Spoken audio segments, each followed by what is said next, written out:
महाराष्ट्र में सीट बंटवारे पर एनडीए में सहमति बनी है। सोर्सेस के हवाले से इस वक्त ये बड़ी खबर है, जहां आपको बता दें पिछली बार की तुलना में ज्यादा सीटों पर बीजेपी लड़ेगी। ये बड़ी खबर आ रही है। हालांकि 2019 में बीजेपी ने 25 सीटों पर चुनाव लड़ा था और बीजेपी के ज्यादातर सांसद अब रिपीट भी होंगे।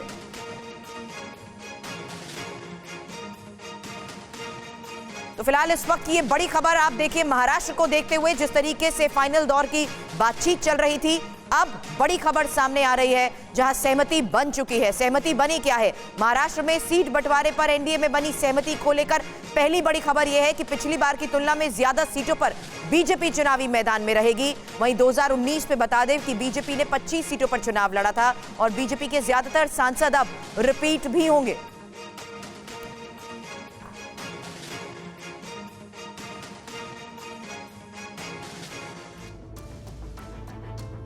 वहीं इस वक्त एक और बड़ी खबर बता दें कि बीजेपी जल्द ही उम्मीदवारों की दूसरी लिस्ट भी जारी करेगी और उम्मीदवारों की दूसरी लिस्ट को अंतिम रूप देने के लिए सोमवार को देर रात तक बीजेपी केंद्रीय चुनाव समिति की बैठक भी हुई है, जिसमें प्रधानमंत्री नरेंद्र मोदी भी शामिल हुए।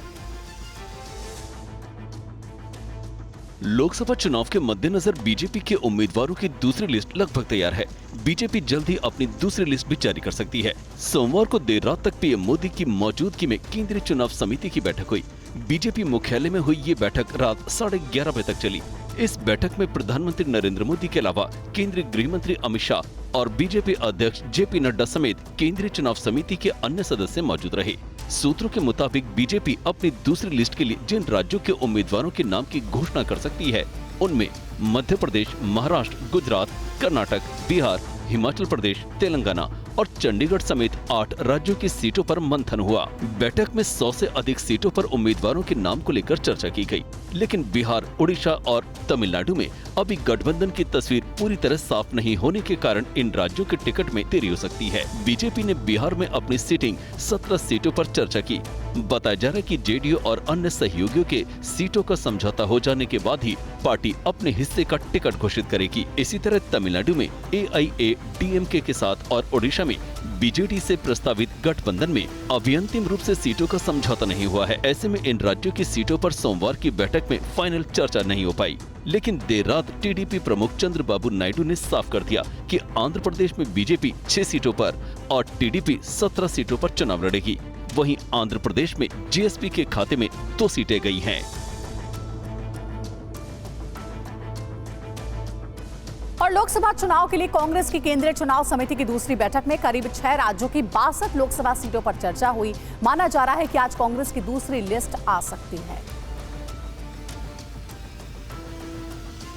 कांग्रेस पार्टी की केंद्रीय चुनाव समिति की सोमवार को बैठक में कांग्रेस अध्यक्ष मल्लिकार्जुन खड़गे, सोनिया गांधी और सीईसी सदस्य शामिल हुए। माना जा रहा है कि आज कांग्रेस की दूसरी लिस्ट आ सकती है। सूत्रों के मुताबिक एमपी के छिंदवाड़ा से नकुल नाथ, राजगढ़ से प्रियव्रत सिंह और झाबुआ से कांतिलाल भूरिया चुनाव लड़ सकते हैं। सूत्रों की माने तो अशोक गहलोत, सचिन पायलट, जितेंद्र सिंह, दिग्विजय सिंह और कमलनाथ लोकसभा चुनाव नहीं लड़ेंगे। बैठक में राजस्थान की 13, मध्य प्रदेश की 16, उत्तराखंड की 5, गुजरात की 14 और असम की 13 लोकसभा सीटों पर चर्चा की गई।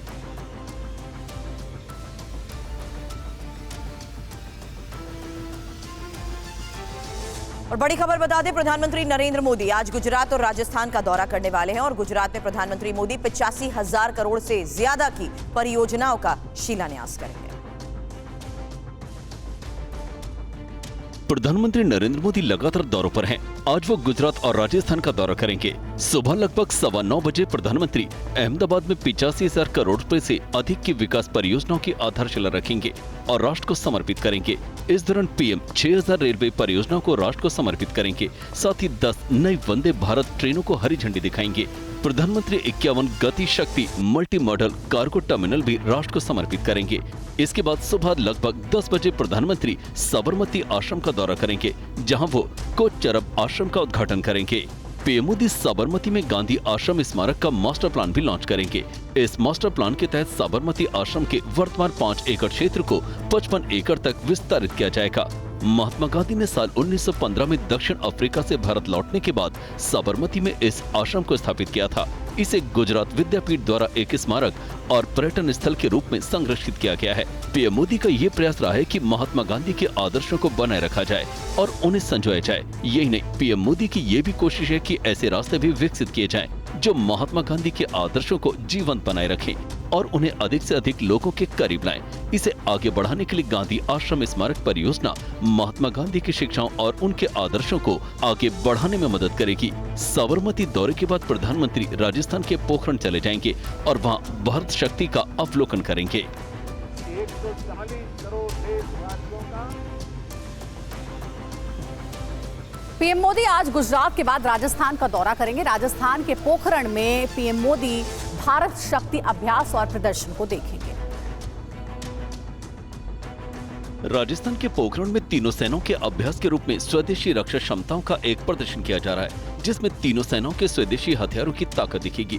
पीएम मोदी आज पोखरण में भारत शक्ति अभ्यास का खुद अवलोकन करेंगे। तीनों सेनाओं के लाइव फायर और युद्धाभ्यास के रूप में स्वदेशी रक्षा क्षमताओं के समन्वित प्रदर्शन को भारत शक्ति नाम दिया गया है।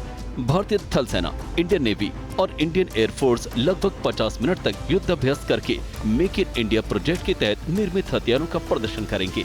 पोखरण में आयोजित भारत शक्ति अभ्यास में शामिल अस्त्र शस्त्रों और उपकरणों में भारतीय सेना के कई हथियारों के अलावा T-90 टैंक, धनुष और Sarang gun system, logistics drone, robotic mules, advance light helicopter और मानव रहित हवाई वाहनों की एक श्रृंखला शामिल है, जो एडवांस जमीनी युद्ध कौशल और हवाई क्षमताओं को प्रदर्शित करेगी। इस दौरान भारतीय नौसेना भी एंटी शिप मिसाइलों, स्वायत्त कार को ले जाने वाले हवाई वाहन और एक्सपेंडेबल एरियल टारगेट को प्रदर्शित करेगी। और देश में नागरिकता संशोधन कानून यानी सीएए लागू कर दिया गया है। गृह मंत्रालय ने कल सीएए को लेकर नोटिफिकेशन जारी किया, लेकिन मामले पर अब किस तरीके से राजनीति गर्माती जा रही है, ये रिपोर्ट देखिए।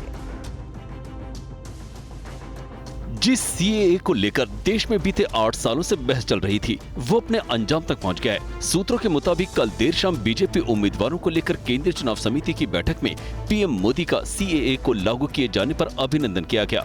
केंद्रीय गृह मंत्री अमित शाह ने ट्वीट कर कहा है कि मोदी सरकार ने आज नागरिकता संशोधन रूल 2024 को अधिसूचित कर दिया है। ये नियम अब पाकिस्तान, बांग्लादेश और अफगानिस्तान में धार्मिक आधार पर प्रताड़ित अल्पसंख्यकों को हमारे देश में नागरिकता प्राप्त करने में सक्षम बनाएंगे। इस अधिसूचना के साथ प्रधानमंत्री नरेंद्र मोदी ने अपनी एक और प्रतिबद्धता पूरी की है। अब आइए ये समझते हैं कि जिस सीएए को लेकर मुस्लिम समाज में नागरिकता को लेकर भ्रम फैला हुआ है, आखिर उस कानून में क्या है। सीएए लागू होने से गैर मुस्लिम शरणार्थियों को भारत की नागरिकता मिलेगी। सीएए के तहत 3 देशों पाकिस्तान, बांग्लादेश और अफगानिस्तान से आए अल्पसंख्यकों को नागरिकता मिलेगी। इसके तहत उन शरणार्थियों को नागरिकता मिलेगी जिन्होंने 2014 से पहले भारत में शरण ली है। सीएए से किसी की नागरिकता नहीं जाएगी। हालांकि इसको लेकर राजनीति भी तेज हो गई है। पश्चिम बंगाल की सीएम ममता बनर्जी और केरल के सीएम पी विजयन ने इसका विरोध किया है। ममता ने कहा है कि अगर कोई भेदभाव होता है तो वो इसे स्वीकार नहीं करेंगी। वहीं विजयन ने कहा है कि केरल में वो इसे लागू नहीं होने देंगे। विजयन ने इसे सांप्रदायिक रूप से विभाजनकारी कानून बताया है। एआईएमआईएम के प्रमुख असदुद्दीन ओवैसी ने कहा कि आप क्रोनोलॉजी समझिए, पहले इलेक्शन सीजन आएगा, फिर सीएए रूल्स आएंगे। सीएए के खिलाफ उनका विरोध बरकरार है। ये विभाजनकारी कानून है और गोडसे के विचारों पर बना है। सीएए लागू होने के बाद देश के अलग अलग हिस्सों में रह रहे शरणार्थियों ने जमकर जश्न मनाया, आतिशबाजी भी की। और इस बीच पाकिस्तान से भारत आकर हिंदू धर्म अपनाने वाली सीमा हैदर ने भी सीएए लागू करने पर मोदी सरकार का धन्यवाद किया है। योगी मोदी जी की जय, योगी मोदी जी की जय, योगी जी की जय, मोदी जी की जय, योगी जी की कहा था वो करके दिखाया, तो इस चीज की में बहुत खुशी है, इसलिए हम रसगुल्ले बांट रहे हैं। पाकिस्तान से 4 बच्चों के साथ नोएडा आकर सचिन से शादी कर रही सीमा हैदर ने सीएए के लागू करने को लेकर नोटिफिकेशन जारी होते ही कुछ इस अंदाज में जश्न मनाया। सीमा ने अपने पति और बच्चों के साथ आतिशबाजी कर खुशी जाहिर की। पीएम मोदी और सीएम योगी की तस्वीरों के साथ सीमा ने सरकार का शुक्रिया जताया। नमस्कार, जय श्री राम, राधे राधे। आज हमारे देश में भारत सरकार ने नागरिकता कानून लागू किया है, जिसकी हमें बहुत बहुत बहुत ज़्यादा खुशी है। बहुत बहुत भारत सरकार को बधाई। दिल्ली के मजनू का टीला में कई सालों से रह रहे पाकिस्तान से आए शरणार्थियों ने भी खुशी जाहिर की। यहाँ के लोगों ने कहा कि उनका लंबा इंतजार खत्म हुआ। सीएए से उनकी जिंदगी यहाँ अब आसान होगी। और सीएए का नोटिफिकेशन जारी होने के बाद सियासी पार्टियों के बीच जुबानी जंग तेज हो गई है। इस बीच ओवैसी की पार्टी की ओर से क्या बयान आया है, देखिए इस रिपोर्ट में पूरी खबर। एआईएमआईएम के वारिस पठान ने सीएए के नोटिफिकेशन पर सवाल उठाए और इस फैसले को लोकसभा चुनाव से जोड़ा। सरकार को अचानक से सूचना है कि हम ये लेकर आए। 5 साल से क्या कर रही थी सरकार, क्यों नहीं लाई? केंद्रीय मंत्री रामदास अठावले ने विपक्ष के सवालों का जवाब दिया है। इस फैसले को देशहित में बताया। ये कानून लगने के पहले ही हमारा फायदा ही फायदा है। हम तो 400 पार का हमने बोला है। ये कानून पास होता है तो हम 500 के पार भी जा सकते हैं। तो ठीक बात है, वो कोई चुनाव ध्यान में रखते हुए ये निर्णय नहीं लिया है। बहुत सालों से विषय पेंडिंग था। सीएए के लागू होने के बाद पश्चिम बंगाल बीजेपी के अध्यक्ष सुकांता मजुमदार ने कहा कि बीजेपी जो कहती है वो करती है। वहीं टीएमसी के नेता शांतनु सेन ने कहा कि टीएमसी सीएए का विरोध करती रहेगी। देखिए, आदरणीय गृह मंत्री जी ने पहले ही बताया था कि लोकसभा इलेक्शन से पहले सीएए का रूल्स रेगुलेशन चालू हो जाएगा। तो चालू हो गया, हम जो बोलते हैं वो करते हैं। अब किसी की इससे तकलीफ नहीं है, सब आनंद ही आनंद में है। लेकिन हमारे मुख्यमंत्री को नींद नहीं आ रहा है, यही तकलीफ है उनकी। भारतीय जुमला पार्टी जिस तरीके से पिछले 5 साल से सीएए को लेकर जुमलाबाजी कर रहा है और अभी चुनाव का पहले फिर पब्लिसिटी मास्टर पब्लिसिटी करने के लिए ऐसे कर रहा है। और यहाँ का जो मंत्री है शांतनु ठाकुर, वो सुबह कुछ और बोल रहा है, शाम को कुछ और बोल रहा है, दूसरा दिन कुछ अलग से बोल रहा है। तो ये जुमलाबाजी है। हमारा पार्टी का स्टैंड जो ममता दीदी कही है वो एकदम क्लियर है। जो लोग यहाँ पर रह रहे हैं, जो यहाँ पर उनका वोटिंग एक्सरसाइज करते हुए राज्य सरकार या सेंट्रल गवर्नमेंट को चुनते हैं और हर कॉन्स्टिट्यूशनल फैसिलिटी एंजॉय करता है, वो ऑलरेडी यहाँ का सिटीजन है। उसको दोबारा सिटीजनशिप प्रूव करने का कोई ज़रूरत नहीं है। हमारा पार्टी इसका विरोध में था, अभी भी है, आने वाला दिन में भी विरोध करेगा। भारत ने अपनी पहली इंटरकॉन्टिनेंटल बैलिस्टिक मिसाइल अग्नि 5 का सफल परीक्षण कर बड़ी उपलब्धि हासिल की है। डीआरडीओ के मिशन दिव्यास्त्र की सफलता पर प्रधानमंत्री नरेंद्र मोदी और गृह मंत्री अमित शाह ने डीआरडीओ के वैज्ञानिकों को बधाई दी। कल शाम करीब 5:30 बजे प्रधानमंत्री नरेंद्र मोदी ने सोशल मीडिया पर पोस्ट के जरिए देश को बड़ी कामयाबी के बारे में बताया। पीएम मोदी ने देश को बताया कि भारत ने अग्नि 5 मिसाइल का सफल परीक्षण किया है। अग्नि 5 मिसाइल के परीक्षण की पहली तस्वीरें सामने आई। ओडिशा के डॉक्टर एपीजे अब्दुल कलाम द्वीप से मिसाइल का टेस्ट किया गया। मिसाइल ने अपने तय पैरामीटर के हिसाब से सफलतापूर्वक उड़ान भरी। MIRV तकनीक से लैस अग्नि 5 मिसाइल का सफल परीक्षण कैसे सामरिक क्षेत्र में भारत की बड़ी उपलब्धि है, कैसे ये मिसाइल एक साथ चीन, पाकिस्तान जैसे भारत के दुश्मनों का काल साबित होगी, इसकी खासियत जानकर आपको इसका अंदाजा हो जाएगा। अग्नि 5 भारत की सबसे लंबी दूरी वाली परमाणु बैलिस्टिक मिसाइल है। इसकी रेंज 5000 से 7000 किलोमीटर तक है। जरूरत पड़ने पर रेंज बढ़ाने की क्षमता भी विकसित की गई है। मिसाइल में 3 स्टेज में संचालित होने वाला सॉलिड फ्यूल इंजन लगाया गया है। ये मिसाइल अग्नि सीरीज की पहली मिसाइलों के मुकाबले वजन में हल्की है। अग्नि 5 की ऊंचाई 17 मीटर और वजन 50 टन है। ये मिसाइल 1.5 टन तक न्यूक्लियर वॉरहेड ले जाने में सक्षम है। अमेरिका, रूस, यूके, फ्रांस और चीन के बाद भारत छठा देश है जो MIRV टेक्नोलॉजी वाली घातक मिसाइल से लैस हो चुका है। भारत की बढ़ती सैन्य शक्ति से चीन बौखलाया हुआ है। अरुणाचल के मुद्दे पर जिनपिंग सरकार ने फिर से जहर उगला है। चीन ने एक बार फिर अरुणाचल प्रदेश के मुद्दे पर हेकड़ी दिखाई है। चीन के विदेश मंत्रालय ने पीएम मोदी के अरुणाचल दौरे पर सवाल उठाते हुए एक बार फिर जहर उगला है। पीएम मोदी के अरुणाचल प्रदेश दौरे और सेल टनल के सामरिक महत्व की वजह से चीन को मिर्ची लगी है। कब्जाधारी चीन के विदेश मंत्रालय ने अरुणाचल प्रदेश को भारत का हिस्सा मानने से इनकार किया और फिर से भारत को आंखें दिखाने की हिमाकत की है। चीन के विदेश मंत्रालय ने भारत के समक्ष राजनयिक विरोध भी दर्ज कराया है और कहा कि इससे सीमा विवाद और जटिल होगा।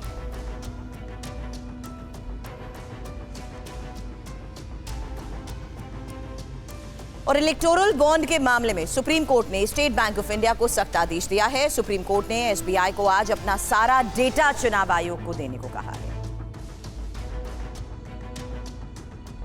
इलेक्टोरल बोर्ड मामले में स्टेट बैंक ऑफ इंडिया को सुप्रीम कोर्ट से बड़ा झटका लगा है। सुप्रीम कोर्ट ने इलेक्टोरल बोर्ड मामले में स्टेट बैंक ऑफ इंडिया की समय सीमा बढ़ाने की अर्जी सोमवार को खारिज कर दी। कोर्ट ने एसबीआई को फटकार लगाते हुए 24 घंटे के अंदर इलेक्टोरल बॉन्ड से जुड़ी जानकारी देने का आदेश दिया। सुप्रीम कोर्ट ने अपने आदेश में कहा कि एसबीआई को 12 मार्च को इलेक्टोरल बॉन्ड से जुड़ा डेटा इलेक्शन कमीशन को देना होगा। 15 मार्च को इलेक्शन कमीशन इलेक्टोरल बॉन्ड से संबंधित डेटा पब्लिश करेगा। एसबीआई की याचिका पर सुप्रीम कोर्ट की संवैधानिक पीठ ने सोमवार को सुनवाई की थी। इस मामले में एसबीआई की तरफ से पेश हुए वरिष्ठ वकील हरीश साल्वी ने दलील दी कि इलेक्टोरल बॉन्ड खरीदने की तारीख और खरीदने वाले का नाम एक साथ उपलब्ध नहीं है, उसे कोड किया गया है और उसे डिकोड करने में समय लगेगा। इसलिए स्टेट बैंक ऑफ इंडिया ने कोर्ट से 30 जून तक का वक्त मांगा, लेकिन सुप्रीम कोर्ट ने एसबीआई की सारी दलीलें खारिज कर दी और एसबीआई को मंगलवार शाम तक इलेक्टोरल बॉन्ड्स पर सारा डेटा सार्वजनिक करने और इसे चुनाव आयोग के हवाले करने का आदेश दिया।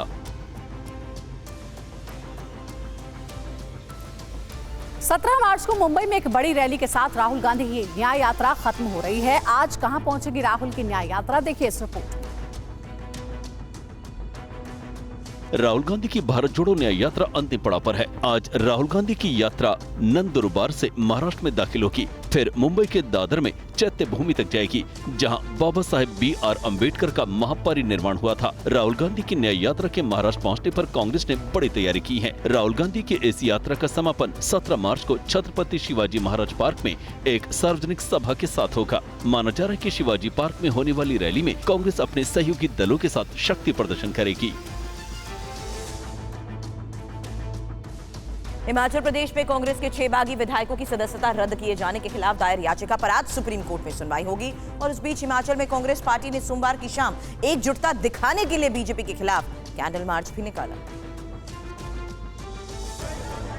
शिमला के रिज पर कल शाम निकाले गए कैंडल लाइट जुलूस में मुख्यमंत्री सुखविंदर सिंह सुक्खू, कांग्रेस की प्रदेश अध्यक्ष प्रतिभा सिंह सहित कई कैबिनेट मंत्री और कांग्रेस नेता शामिल हुए।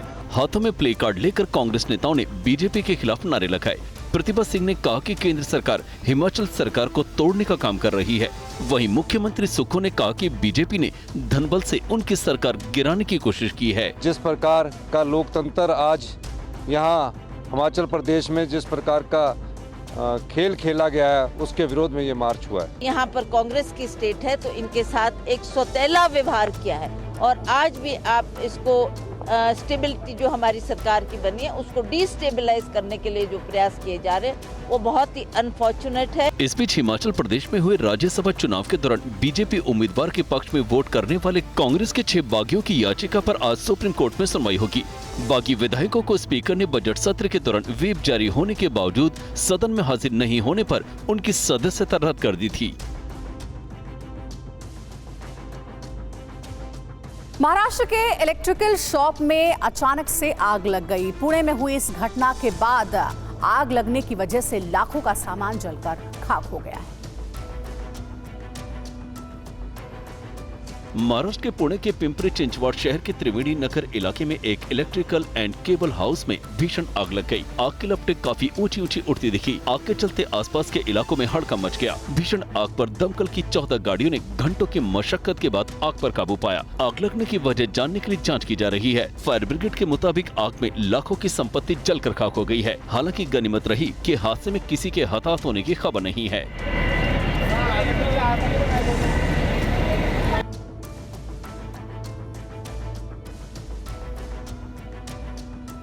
कुख्यात गैंगस्टर संदीप उर्फ काला जठेड़ी और लेडी डॉन अनुराधा चौधरी की आज शादी होने जा रही है। दिल्ली के द्वारका में होने वाली इस शादी पर दिल्ली पुलिस समेत 4 राज्यों की पुलिस की भी है नजर। काला जठेड़ी देश के सबसे कुख्यात गैंगस्टरों में शामिल है, जिस पर 40 से ज्यादा मर्डर केस हैं। तो वहीं जठेड़ी की दुल्हन बनने वाली शातिर दिमाग वाली लेडी डॉन अनुराधा चौधरी है, जिसे मैडम मेंज भी कहा जाता है। पहचान पत्र और बारकोड के जरिए ही इसमें मेहमानों की एंट्री होगी। सीसीटीवी से पूरे पंडाल की निगरानी की जाएगी। कोर्ट ने इस शादी के लिए बस 6 घंटे की मोहलत दी है। इस दौरान काला जठेड़ी तिहाड़ जेल से जबरदस्त पुलिस सुरक्षा घेरे के बीच शादी के मंडप में पहुंचेगा। शादी की रस्म पूरी होने के बाद ठीक शाम 4 बजे उसे वापस तिहाड़ जेल भी पहुंचना है।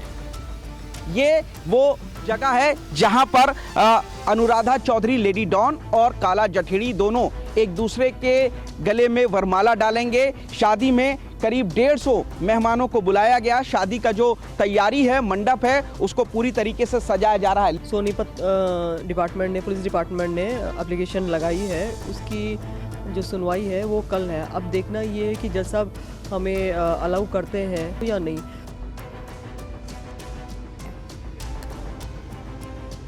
और इन दिनों नक्सलवाद पर बनी film Bastar the Naxal story की चर्चा जोरों पर है। फिल्म में नक्सलवाद की समस्या को काफी बेहतरीन तरीके से दिखाया गया है। फिल्म 15 मार्च को रिलीज किया जाएगा। द केरल स्टोरी के निर्माता विपुल अमृतलाल शाह ने ही बस्तर द नक्सल स्टोरी बनाई है। इस फिल्म में बस्तर में नक्सलवाद और फोर्स के बीच की लड़ाई दिखाई गई। द केरल स्टोरी के बाद आदा शर्मा इस फिल्म में लीड रोल में नजर आएंगी। एंटी नक्सल ऑपरेशन से जुड़े रहे छत्तीसगढ़ के पूर्व डीजीपी रामनिवास का मानना है कि बाहर से एनजीओ के जरिए फंडिंग देकर नक्सलवाद को बढ़ाया गया, लेकिन अब सरकार ने सख्त कदम उठाते हुए काफी हद तक काबू किया है। 2014 के बाद जो है वो भारत सरकार ने उनके ऊपर कठोरता से कार्रवाई की है, जिसकी वजह से उनके ऊपर नियंत्रण काफ़ी प्रभावी सिद्ध हुआ। वो इस पर प्रगति कर भी रहे होंगे, क्योंकि जो एनजीओ पर है उसमें और तत्काल प्रभाव से कार्रवाई होनी चाहिए, जहाँ से भी विदेशी फंड आता है। और इस प्रकार से जो शिक्षा संस्थान हैं वो किसी भी रूप में हों, वो शिक्षा संस्थान चाहे मिशनरी वाले चलें संचालित करते हैं या किसी और धर्म के रूप में, शिक्षा के बारे में किसी प्रकार की कोई वो नहीं है। लेकिन शिक्षा के माध्यम से यदि देश में अलगाववाद की वो बातें करेंगे तो उसको किसी प्रकार भी जो है वो टॉलरेट नहीं किया जा सकता। आज से रमजान का पाक महीना शुरू हो रहा है और भारत के अलावा दुनिया के दूसरे देशों में भी इस मौके पर मुस्लिम समुदाय के लोगों ने एक दूसरे को मुबारकबाद दी। रमजान के मुबारक मौके पर दुनिया के अलग अलग हिस्सों में वहां की मस्जिदों में नमाज अता करके इस पाक महीने का स्वागत किया गया। इस अवसर पर जकार्ता की इस्तिकलाल मस्जिद में हजारों की संख्या में लोग जुटे और एक दूसरे को रमजान की मुबारकबाद दी। लोगों ने मस्जिद में एक साथ नमाज अता की और दुआएं मांगी। सामूहिक नमाज में शामिल होने के लिए लोग न केवल जकार्ता से बल्कि आसपास के शहरों से भी इस्तिकलाल मस्जिद में पहुंचे। लोगों के चेहरों पर इस मुबारक महीने की शुरू होने की खुशी थी। इस मौके पर बड़ी संख्या में महिलाएं भी पहुंची थी। इंडोनेशिया दुनिया का सबसे ज्यादा मुस्लिम आबादी वाला देश है। जकार्ता की इस्तिकलाल मस्जिद को दक्षिण पूर्व एशिया की सबसे बड़ी मस्जिद माना जाता है। रमजान के मौके पर यरूशलेम के प्रसिद्ध अल अक्सा मस्जिद में भी मुस्लिम समुदाय के लोग बड़ी संख्या में नमाज अदा करने पहुंचे। उधर वेस्ट बैंक में भी रमजान की पूर्व संध्या पर वहां के बाजारों में काफी चहल पहल देखी गई। इस दौरान लोग रमजान के लिए खरीदारी करते दिखे। लोगों ने एक दूसरे को रमजान की मुबारकबाद दी।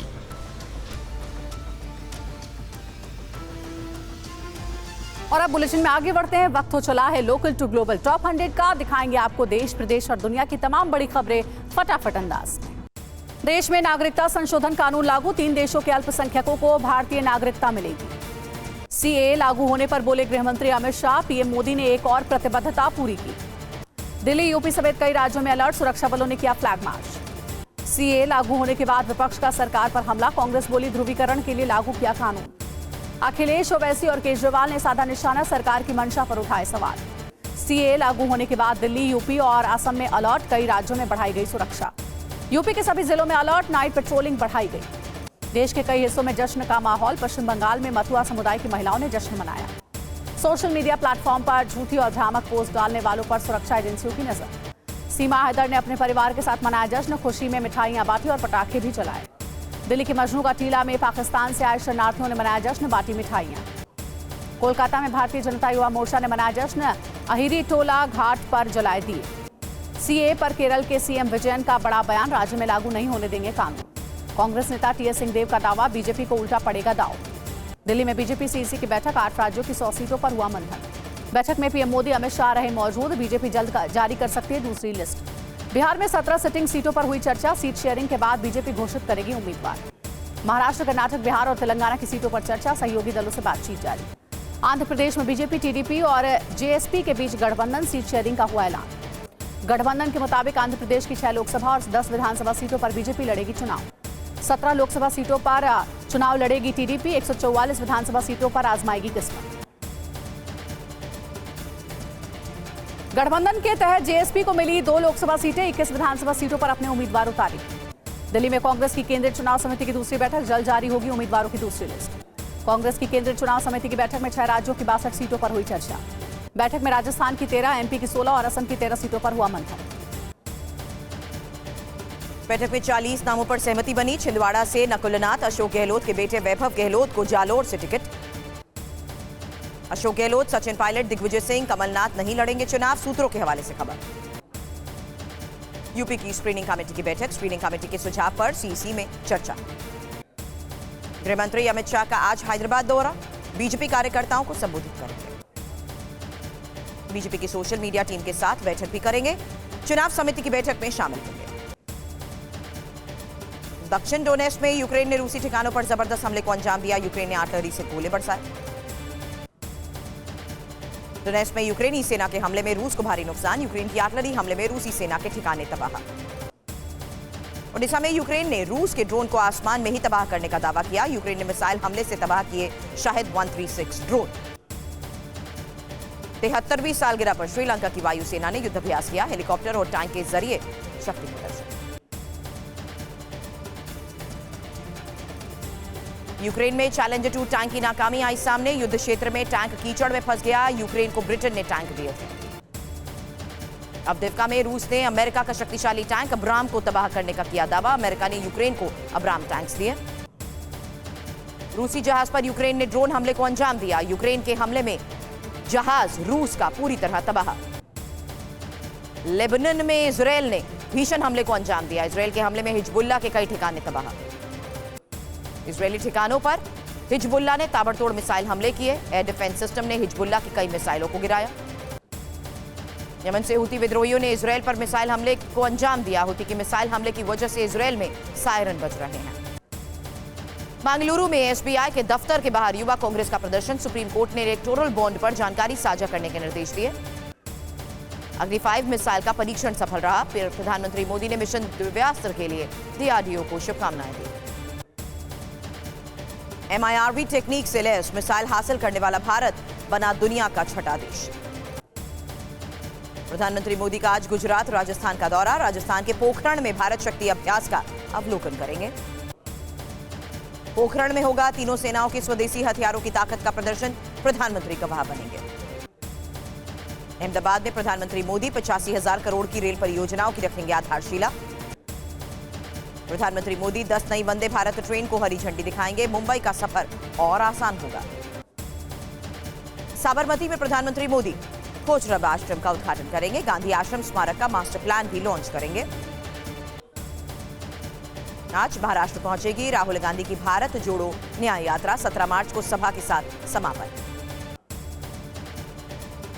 नंदुरबार से महाराष्ट्र में प्रवेश करेगी यात्रा। मुंबई के दादर में चैत्य भूमि पर समापन होगा। हिमाचल में सियासी संकट बरकरार है। बागी विधायकों के मामले में आज सुप्रीम कोर्ट में होगी सुनवाई। आज से 2 दिनों के जम्मू कश्मीर के दौरे पर चुनाव आयोग है। चुनाव तैयारियों का लेंगे जायजा। गैंगस्टर काला जठेड़ी की आज लेडी डॉन से होगी शादी। 6 घंटे की कस्टडी पैरोल पर आएगा बाहर। शादी में गैंग वॉर की आशंका। बैंक्वेट हॉल के आसपास 250 पुलिसकर्मी और स्वात कमांडो किए गए तैनात। एल्विश यादव को गुरुग्राम पुलिस का नोटिस, पूछताछ के लिए बुलाया। आज एल्विश यादव से होगी पूछताछ। एक यूट्यूबर से मारपीट का आरोप। मौलाना तौकीर रजा के खिलाफ गैर जमानती वारंट जारी। 13 मार्च को कोर्ट में पेश होने का आदेश। कोर्ट ने बताया बरेली हिंसा का मास्टरमाइंड। 2010 में बरेली में हुए थे दंगे। चुनाव से पहले यूपी को बड़ी सौगात। हजारों करोड़ की विकास परियोजनाओं का लोकार्पण और शिलान्यास। यूपी के सीएम योगी आदित्यनाथ ने कहा लखनऊ और उत्तर प्रदेश की तस्वीर बदलेगी। हिजबुल्लाह ने उत्तरी इजरायल पर एक बार फिर हमले किए हैं। लेबनान से हिजबुल्लाह ने इजरायल पर मिसाइल दागी। इजरायल ने अल अक्सा मस्जिद की घेराबंदी की है। मस्जिद के चारों तरफ तार बाढ़ लगाए गए। यरूशलेम के शौकत में आईडीएफ और हमास समर्थकों के बीच हिंसक झड़प। आईडीएफ की छापेमारी के बाद आईडीएफ से भिड़े हमास समर्थक। नीदरलैंड्स में गाजा युद्ध के खिलाफ डॉक्टरों ने प्रदर्शन किया। गाजा के अस्पतालों को निशाना बनाने पर विरोध किया। नाइजीरिया में 300 छात्रों के अपहरण मामले में सुरक्षा बल छापेमारी कर रहे हैं। अपहरणकर्ताओं की तलाश में सुरक्षा बलों का एक्शन।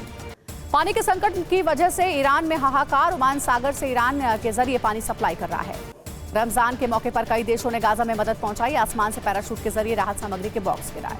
गाजा में अमेरिका, जॉर्डन, फ्रांस ने राहत सामग्री पहुंचाई। विमान से पैराशूट के जरिए 169 बॉक्स गिराए।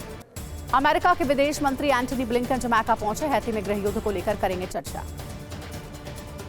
गाजा युद्ध के बीच अल अक्सा मस्जिद में जबरदस्त भीड़ दिखाई दी। रमजान पर मस्जिद में पढ़ी गई नमाज। मध्य प्रदेश के रायसेन में सड़क हादसा, 6 की मौत, कई घायल। तेज रफ्तार डंपर ने बारातियों को रौंदा। घटना से इलाके में मची चीख पुकार।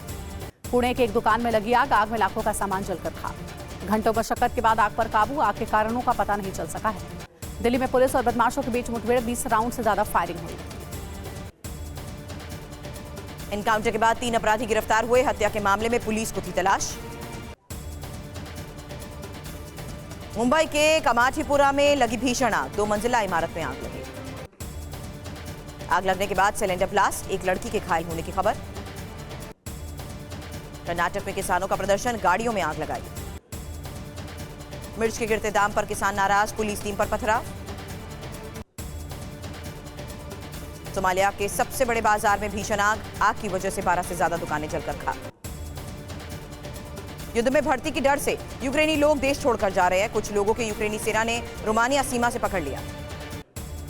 समंदर में हिंदुस्तान की नेवी का शक्ति प्रदर्शन। आईएनएस विक्रमादित्य और आईएनएस विक्रांत से एक साथ 2 MiG-29 ने उड़ान भरी। डोनेट्स्क में रूस ने भीषण हवाई हमले को अंजाम दिया। रूस के फाइटर जेट ने आसमान से बॉम्ब गिराए।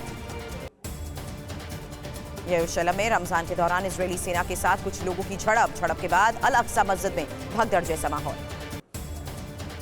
इजरायल का हमास के ठिकानों पर हवाई हमला। इजरायली हमले में कई हमास लड़ाकों के मारे जाने की खबर। इंडोनेशिया के सुमात्रा में बाढ़ से जबरदस्त तबाही। लोगों के घर, गाड़ी सब पानी में बह गए। राहत बचाव का काम जारी। ज़ैपोरिज़िया में यूक्रेनी सेना ने बारूदी कहर बरपाया। रूस के ठिकानों पर MLRS से हमले को अंजाम दिया। 40 लोगों की मौत की खबर।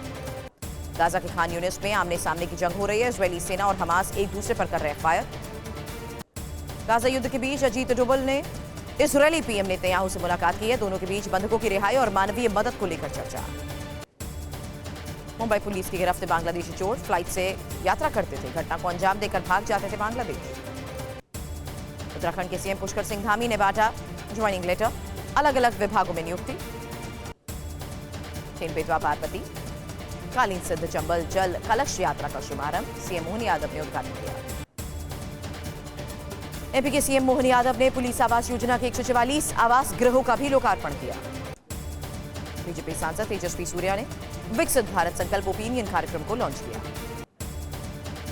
ओडिशा के बौद्ध में पहली बार ट्रेन दौड़ेगी। नदी पर ब्रिज बनाने का काम तैयार। ओडिशा के मुख्यमंत्री नवीन पटनायक ने भुवनेश्वर के शंकरपुर में आनंद बाड़ का उद्घाटन किया। दिल्ली में इंडिया मोबाइल कांग्रेस की शुरुआत। 1000 कंपनीज हिस्सा ले रही हैं। गुजरात में आज से शुरू हो रहे हैं बोर्ड एग्जाम। 15 लाख से ज्यादा छात्र छात्राएं परीक्षा देंगे। 130 कैदी भी देंगे बोर्ड एग्जाम। 4 जेलों में बनाए गए हैं एग्जाम सेंटर। और अब वक्त हो चला है वीडियो ब्रेकिंग देखने का। समंदर में हिंदुस्तान का शक्ति प्रदर्शन। 2 MiG-29 ने एक साथ उड़ान भरी है। आईएनएस विक्रांत और आईएनएस विक्रमादित्य से उड़ान भरी। भारतीय नेवी ने शौर्य का वीडियो जारी किया है।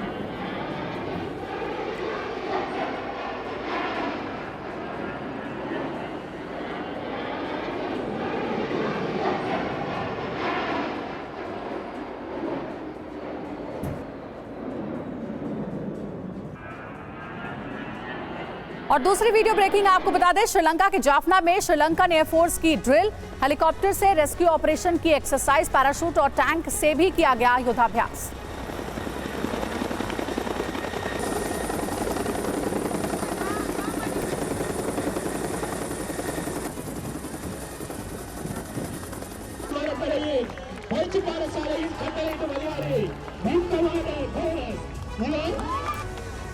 अगली वीडियो ब्रेकिंग, भीषण बाढ़ की चपेट में सुपर पावर अमेरिका। तटीय शहर हैम्पटन में भरा पानी, सड़क और घर सब पानी में डूबे।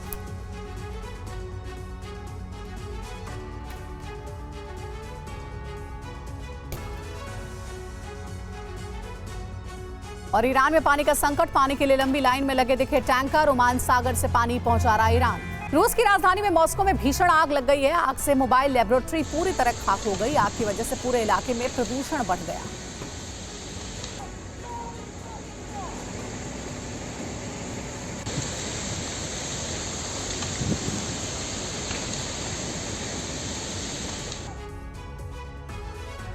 धमाके की तस्वीरें आपके सामने सोमालिया की। भीषण आग की ये तस्वीरें सामने आई। सोमालिया का ये सबसे बड़ा बाजार आग की चपेट में आ गया। धमाके में एक शख्स की मौत की खबर। अगली वीडियो ब्रेकिंग में आपके सामने भीषण आग की उस जगह की तस्वीर जहां लगातार हो रही इस आग की चपेट में आने से पूरे इलाके की दुकानें जलकर खाक हो गई हैं। सोमालिया में एक के बाद एक हुए धमाके के बाद की ये तस्वीर सामने आई। साथ हुई वीडियो ब्रेकिंग जहां पुणे के पिंपरी चिंचवाड़ में भीषण आग की तस्वीरें आई। बिजली के सामान की दुकान में लगी आग। दमकल की 14 गाड़ियों ने आग पर काबू पाया।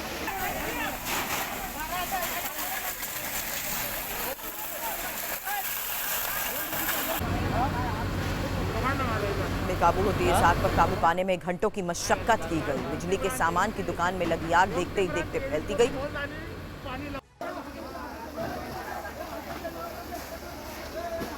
मुंबई के कमाठीपुरा इलाके में भी भीषण आग की तस्वीरें सामने आई। 2 मंजिला इमारत में लगी आग की ये तस्वीर।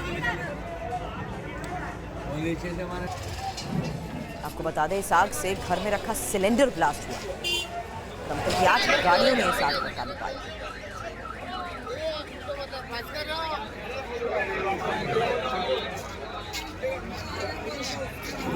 हिमाचल की लाहौल स्पीति में फिर भारी बर्फबारी को लेकर खबर है। बता दें, बर्फ से सफेद नजर आ रहे पहाड़ों की ये खूबसूरत तस्वीर सामने आई है।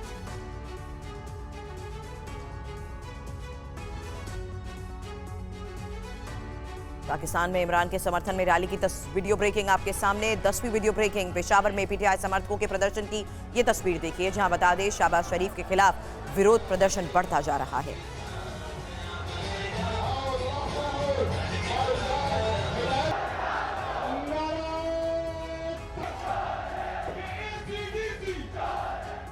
और अगली वीडियो ब्रेकिंग। न्यूयॉर्क में इजरायली लोगों का प्रदर्शन जारी है। इजरायली बंधकों को रिहा करने की मांग की जा रही है। इजरायली नागरिकों को हमास ने बंधक बनाया है।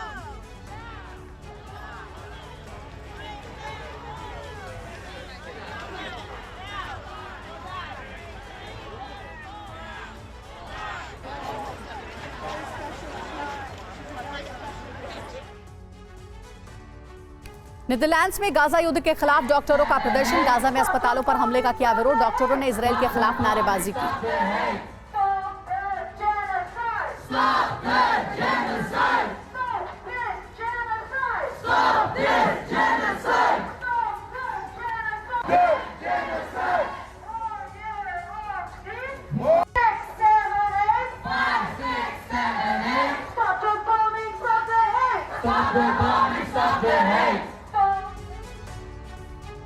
अगली video breaking. America, Egypt, Jordan ने गाजा को मदद भेजी। आसमान से पैराशूट के जरिए गिराए राहत सामग्री के बॉक्स। रमजान के मौके पर गाजा पहुंचाई जा रही है मदद। और ये देखिए तस्वीर आपको दिखा रहे हैं, गाजा में मदद पहुंचाई जा रही है। पैराशूट से राहत सामग्री गिराई गई है। कई बॉक्सेस गिराए गए हैं। स्थानीय लोग इन बॉक्सेस को लेने के लिए दौड़ पड़े। देखिए पैराशूट के जरिए रमजान के मौके पर कैसे राहत सामग्री लोगों तक पहुंचाई गई है गाजा में। और अगली वीडियो ब्रेकिंग भी देखिए। यूक्रेनी सैन्य ठिकानों पर रूस का हमला जारी है। रूसी सेना ने बेलारूस से किया अटैक। रूस के हमले में यूक्रेन के कई ठिकाने तबाह हो गए।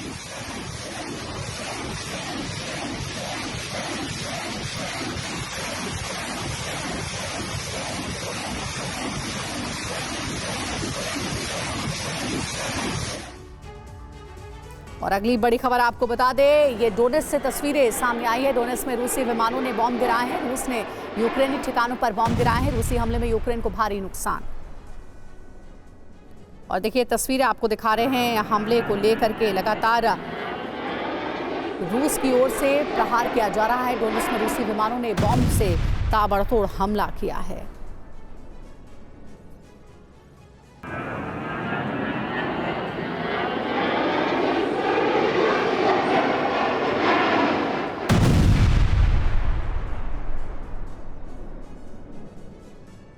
रूस के शिप पर यूक्रेन के हवाई हमले की अगली वीडियो ब्रेकिंग आपके सामने, जहां यूक्रेनी हमले में रूसी शिप पूरी तरह कैसे तबाह हुई देखिए। यूक्रेनी वायुसेना ने वीडियो जारी किया है। रूस के शिप पर यूक्रेन हवाई हमले को किस तरीके से अंजाम दे रहा है वो तस्वीर आपके सामने। यूक्रेनी हमले में रूसी शिप पूरी तरह तबाह।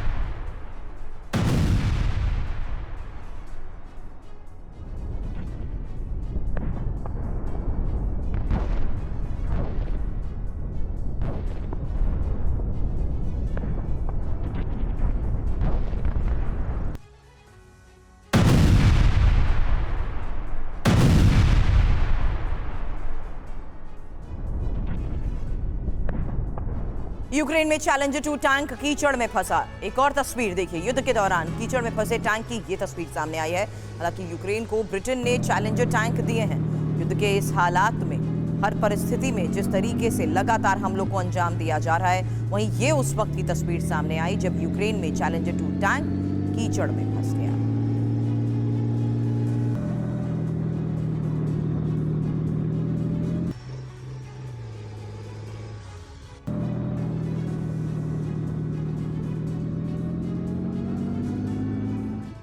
पूर्वी लेबनान में इजरायल के हवाई हमले, बड़ी खबर है। हिजबुल्लाह के ठिकानों पर बॉम्ब गिराए गए। ये देखिए वीडियो ब्रेकिंग। इजरायली हमले में हिजबुल्लाह के कैसे ठिकाने तबाह हुए।